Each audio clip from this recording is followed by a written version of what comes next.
As part of Sunshine FM's ongoing 14th anniversary celebrations, we're having a live interview with the famous comedian Jimmy Cricket on Tuesday the 10th of May at 10:15 on The Breakfast Show on your number one radio station, Sunshine FM. Oh, but there's more. I passed a woman doing her knitting and steering the car with her feet. And a police car came along. He said, pull over. She said, no, a pair of socks.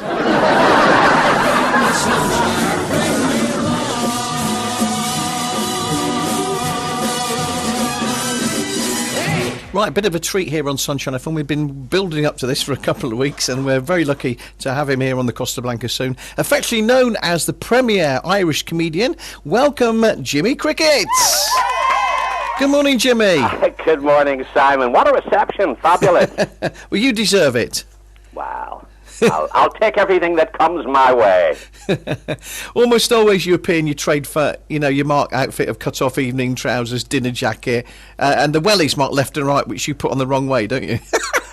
Exactly. Well, funny enough, I was nearly going to wear them today. I have to tell everybody over in Spain, they're probably chatting to family. Yesterday we had a heat wave, but this morning I jumped up and went down to pick the grandson up to school, and as we came out the door, he said, "Oh, Grand, that's a bit cold this morning. It's windy. I'm going to go back for my coat." So I said, "Well, can you get one for me?" So that's the difference between yesterday was a heat wave and today it's blowy and cold. Well, that's the UK. Over there, you listeners, you're getting it every day, heat waves.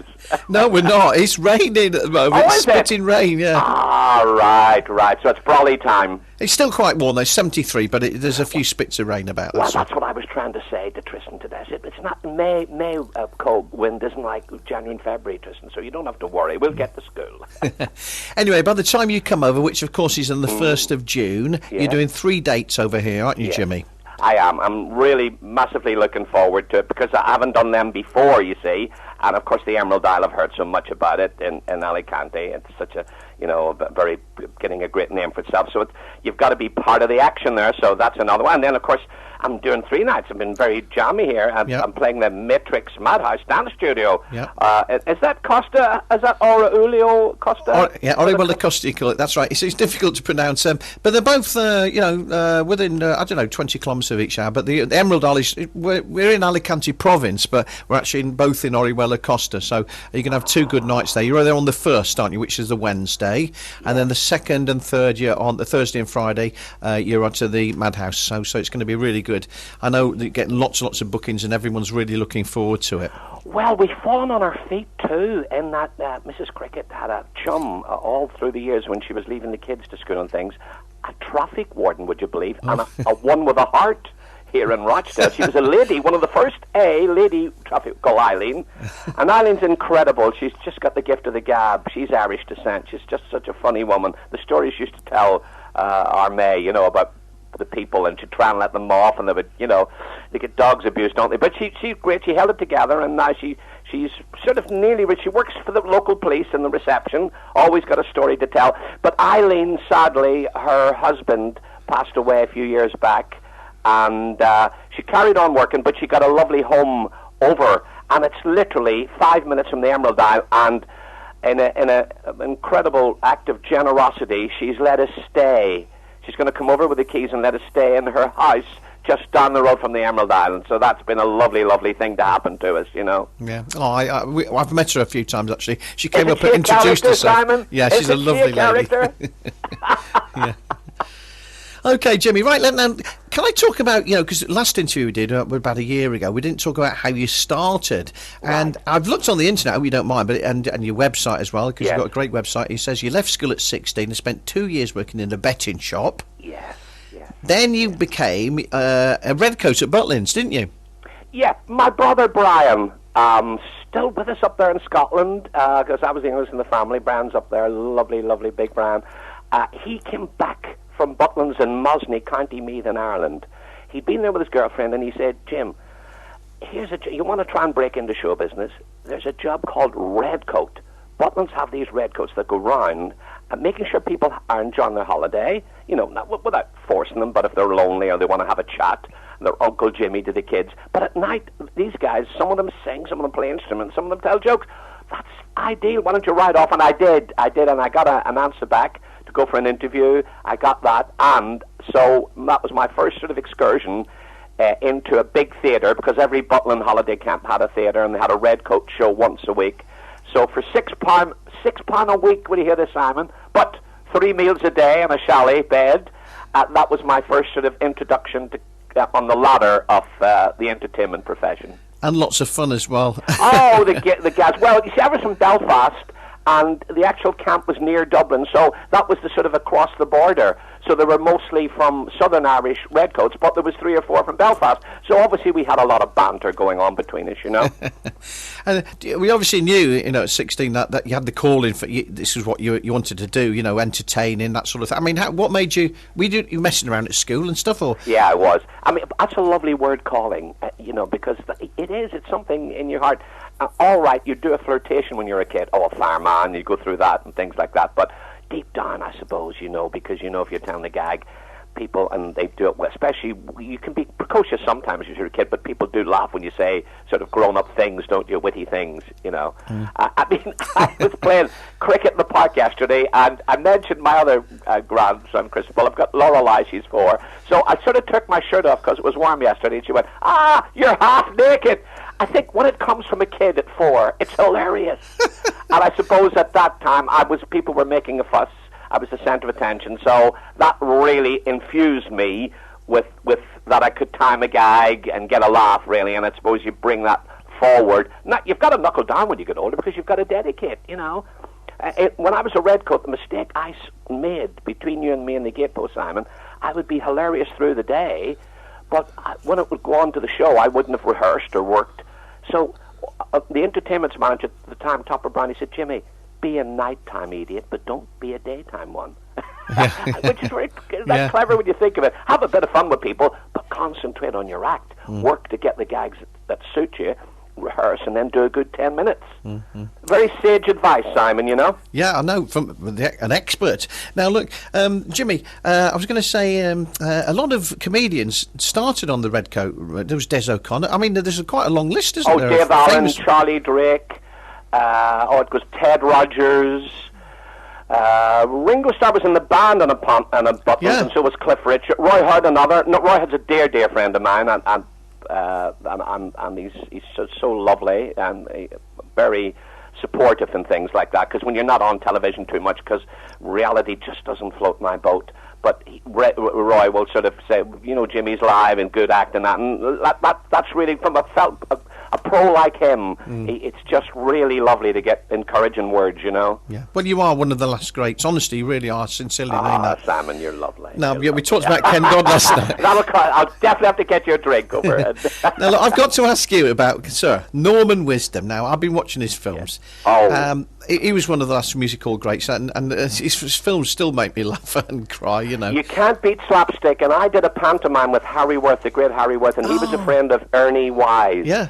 And he'd say, Harry, we got it right on the television, but we didn't really get it right on the movies. And the only British comic, I mean, this apart from the Aileen comedies, Kind Hearts and Cornets and things like that, the only sort of comic that made it from variety vaudeville and made a huge success, he said, was Norman. Ernie Wise tipped his hat because it was this beautiful, he had the pathos, the slapstick, he was just a natural clown. I've got a true story quickly for you. Did you meet him, did you, or not? Oh, yes, and a couple of times. But one particular sad one, not from Norman's point of view. I was on my way to do a show in Bournemouth, and it was Norman's 90th birthday lunch that day in a hotel in Bournemouth, and I was playing the pier at night, so they asked me would I get up. It was for the Variety Club. They were raising funds. Yeah. But on the way, I heard this sad news that sort of my older brother, John, had passed away in Ireland, and I was just gutted because my dad had died when I was young, and he was took me to the shows and the theatres, and I was so really, but when I got to Norman's, it helped me forget, and I did the show of my life. I did 10 minutes stand-up, and I'll always equate Norman's 90th with my brother passing on, but Norman was just so special. I met his daughter and son that day, and I've had a just great love for him. He was very, very special, Yeah. Okay, well, that's interesting stuff. I could talk to you for hours and hours. What about the Crankies Club? You in the Crankies Club? Oh, Ian and Jeanette. Yeah. Oh, we're still in touch with them. They tried to get to my 70th birthday because basically what happens, they just they're so popular in Glasgow every year in Panto, and they always put a big sort of star. I think that David Hasselhoff with them last year, and then the year before the John Barry Mann, is that the great American singer lives over here. Yeah. But what they do is then they head off to Australia through January, February, and March, and that. And they've got a lovely place over in Melbourne. I think it's Bondi Beach. They're right on the beach. But then they come back sort of May or June-ish, and they were going to come to my 70th, and because we've always been great friends, I actually did Panto in Glasgow with them. I did Pinocchio. I played Jiminy cricket, and they, little Jeanette had the little, the nose. She had a tube in that made her nose go up. So we do keep in touch. They're, again, very unique, very, in her timing. What they do, the schoolboy, at the end of their Panto, they did when I was there, before the song sheet.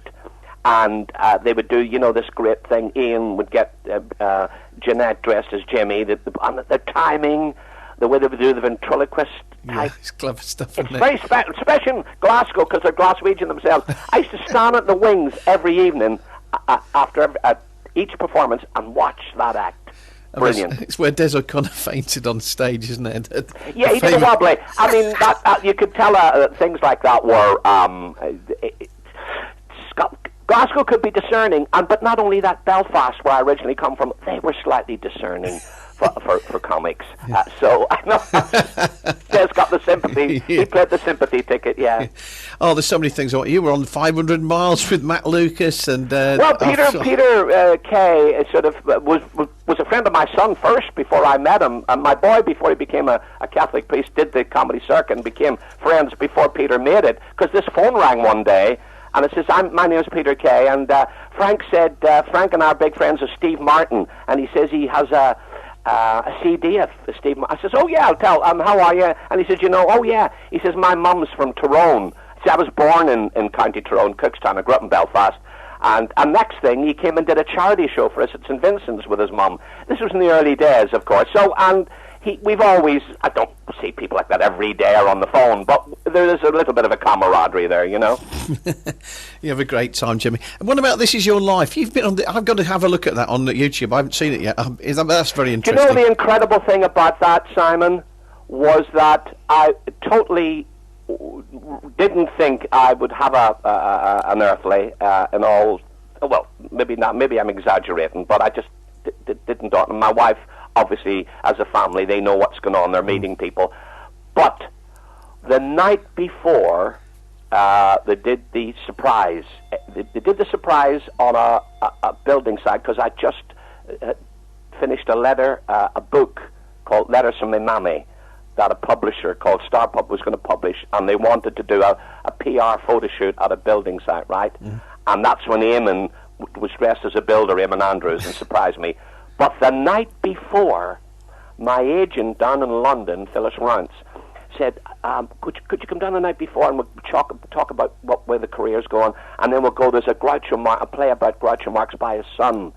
And I said, oh, that'd be great. But as I came up from Manchester, you see, on the train at Euston, got off at Euston, and then I got the tube to Oxford Circus because my agent had an office in Regent Street. And as I came up from the tube box onto the street, who should I see but my wife's sister, Evelyn, wait for this, Simon, who'd left 15 years ago to go and live in Australia. So did your wife keep it secret? I didn't, she said to me, she put her finger to her lips. It's Jimmy. She was there with her husband, who I'd never met because she married him over there, Barry. She said, don't tell May, but I'll be coming up to Rochdale to see you all. So I bought into that. The only thing is, when I got to my agent's office, I said, you'll never believe this, Phil. I've just seen May's sister, Evelyn, in the street here in London, and she went to live in Australia 15 years ago. And Phil nodded her head, but she phoned the office, and they were going to cancel it, because they always feel that surprise is such a big element on that show when it was going. But they thought, what they did is they turned it round, so even if I had sussed it out, what had happened, when he surprised me, Eamon, and he genuinely did, and Evelyn was standing with him, so he brought her into the thing. And May didn't know. Are you with me in this, everybody? Let's hope this doesn't get confused. May had thought Evelyn wasn't coming over because she was ill. So at the end of the show, I said, well, you think she's not coming, but she's here. So I surprised my own wife on my own This Is Your Life. One of the things about that was he's one of Eamon Andrew, a fellow Irishman, obviously, and a brilliant yeah. Irishman, you know, with Terry Wogan and other type of guys. It was one of his last ones he ever presented, wasn't it? It was the last one. He did 2 before, but it was the last one that went out. He was in hospital, actually, and he sort of watched it before he died, so I felt quite a bit of sort of a spiritual affinity, really, quite emotional. 2 other went out. There was a lady from Crossroads, and I think there was another one that he recorded. He'd sort of been in, but the trooper that he is, he just recorded them anyway, but there was a consensus opinion he wasn't all that well while he was doing the last few, you know. Oh, sad. Okay. Well, look, Jimmy, we've run out of time. We'll just reiterate again that you're going to be on the 1st of June. You're going to be at the Emerald Isle in La Florida. That'll be the Wednesday, the first come. Then Thursday and Friday, you're going to, the 2nd and 3rd of June, you're going to be here at the Madhouse. We're all looking forward to it. Can people go onto your website and stuff like that? Oh, yeah, www.jimmycricket.co.uk. I mean, if you just top Google Jimmy Cricket, it brings them. And if they want to email, jimmy@jimmycricket.co.uk, because sometimes people, you know, fans or friends you've met on the road, and they're over living, they happen to be on holiday, and they, you know, and obviously Facebook and Twitter. My son Dale, and then my wife Mrs. Cricket, because maybe I'm, you know, obviously like to rehearse and do the odd, write a bit of new material, they'll always be on it, so they'll always get an answer. And I've got a birthday book I take round the theatres, and then people just sort of print the name and address on the actual date that week. On a Sunday, I have a look. I don't keep the addresses. It's not as a pushy thing or anything. It's just to thank them for coming to the show. I'm not sure about the price of postage in Spain, so I might bring it over. But maybe they might email me from there. Okay, well, look, thank you so much for joining us. It's always a great pleasure and privilege to speak to you. Jimmy Cricket, thank you so much for speaking to us today. Oh, thank you, Simon. Thank you for promoting the shows and helping to get a few people in. It's a pleasure. Great pleasure. God bless. Thanks very much indeed. Cheers, Jimmy. Bye. See you next couple of weeks' time. Yeah. Cheers, Simon. Bye-bye. As part of Sunshine FM's ongoing 14th anniversary celebrations, we're having a live interview with the famous comedian Jimmy Cricket on Tuesday the 10th of May at 10:15 on The Breakfast Show on your number 1 radio station, Sunshine FM. The police stopped me today, you know, in the car. He said you were doing 80 miles an hour. I said I've only been in the car 20 minutes.